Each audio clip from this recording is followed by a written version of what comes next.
Imagine a test framework that can help us to automate stuff in websites or mobile applications, and instead of mapping selectors, create page objects or the method that you want to use, actions or something, you just have to use natural language. Well, I'll be exploring in this video an experimental project named Alumnium, okay? And as you can see over here, instead of mapping selectors and doing actions, I'll just use natural language to type Selenium into the search field and then press enter. I'm not gonna be worried about all the setup.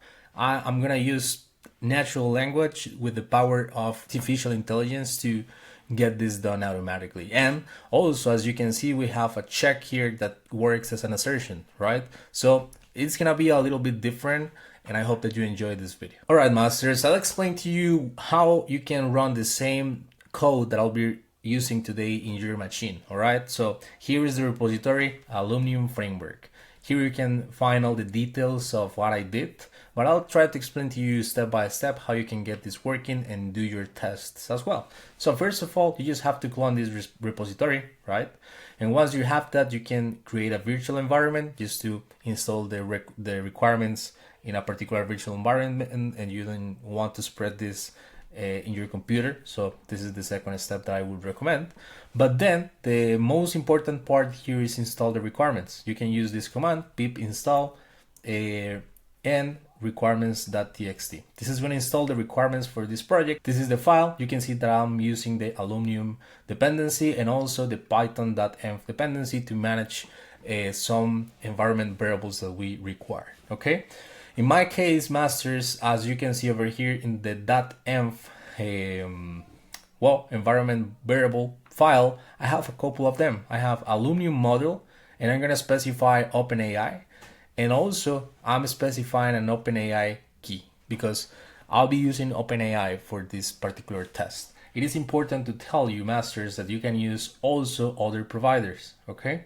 And the providers that we have available are over here, Alumnium model, and we can use Anthropic, Azure OpenAI, AWS Anthropic, Google, Olama, OpenAI as the one I'm using, and DeepSeek. So you just have to specify the model that you want to use and then specify the API key in this particular environment variable. It is important to tell you, masters, that they are using some models in a specific, so you don't have the possibility of specifying the model that you want to use. So in my case, I wanted to use Olama, but I didn't have the hardware power to run this particular one. It is impossible for my computer. And that's the reason of why I'm using OpenAI. But if you have enough computer power to run this, it is totally free for you. Okay, so let's continue with the next step. Let's start the implementation of Alumnium with Selenium. And then I'll explain to you how you can use Playwright as well. Okay.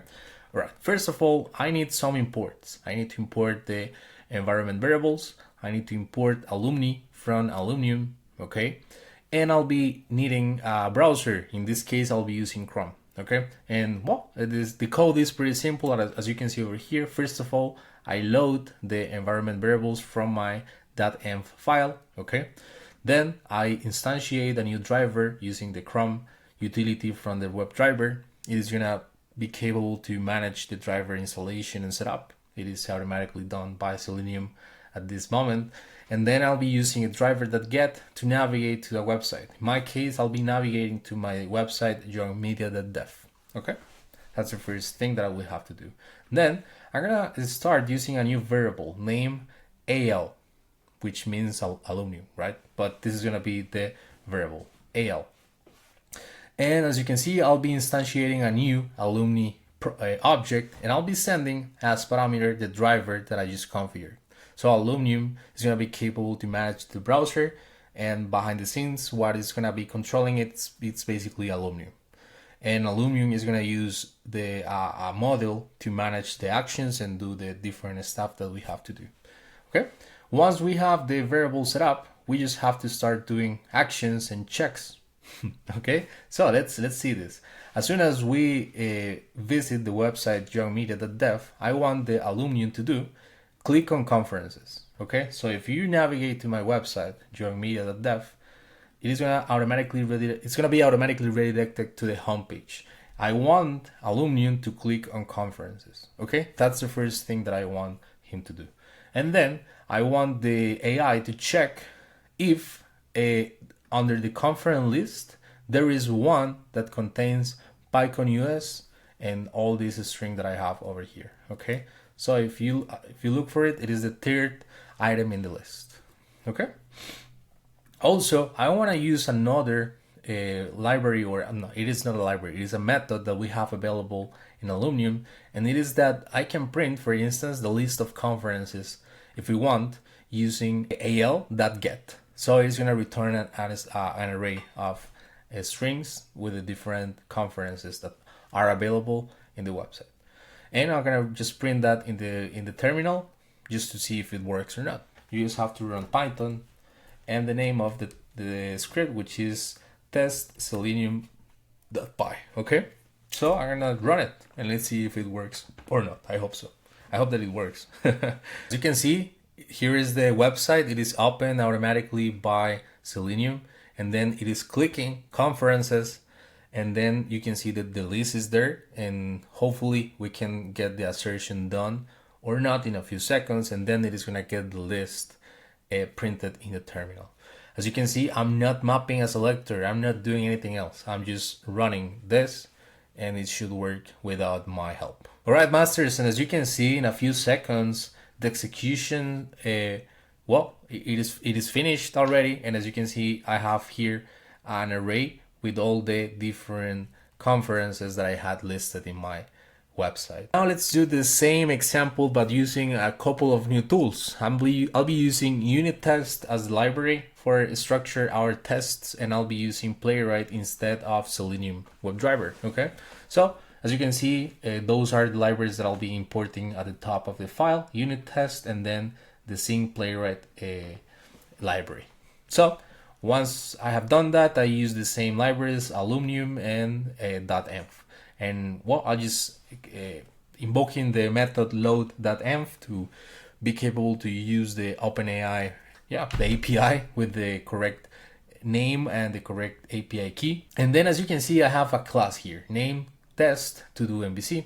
It is going to receive from the unit test library the test case. So I can be I can structure my tests in the way I want to.